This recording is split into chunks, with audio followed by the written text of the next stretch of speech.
Vallahi eline bir şey dene. Ne değil? Şu şey tabii işine her gün yalıp. Şey. Yayını terk ediyorum, yeter artık. Bilyadan okram mı? Ya Ha, bulamıyorum. bilemem. Programist dede olsa. Yok ya bas ben gülküyüm öyle post. Ha o. Hanca. Özüm marlı. Ne? Bilem o değerli ova var şu tayda. Bilen tinirle. Orası neresi ya? Şu programistlen ortaçı kazancı ne?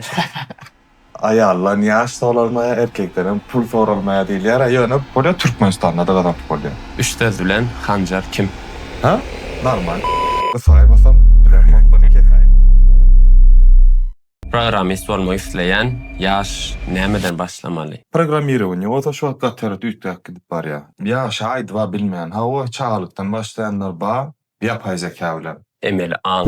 Asıl Python olordan ansadırak. PHP var, Java'da da var. Yani IT'ni sen özün ne edip öğrenin? Kurslardan mı ya? Korona vakti başladım. Özün öğren. Matematika bilmem programist olup bolyam. Matematik hem bilimin atafiyalık et. Arkasında ne yatan? 1-0 var mı? Or and Häzirki wagtda frontend, backend, database ya da ML yapay zeka. Haýsynyň geljeği has uly diýip pikir etdim. men pikirim hiç sende. Allah Allah. Ciddi misin oğlum? Bulut bilen biz köp zadymyzy açyga beremiz okmy? Sen olara suda çay, neçe milyon dolar otursun.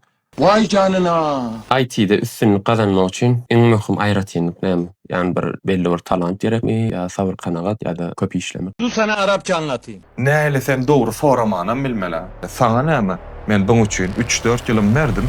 Türkmen ýaşlaryň IT-de öňe geçmek üçin iň kyn we iň möhüm Yaman öyle aslında hemme tarafım var. Ansatçak bu.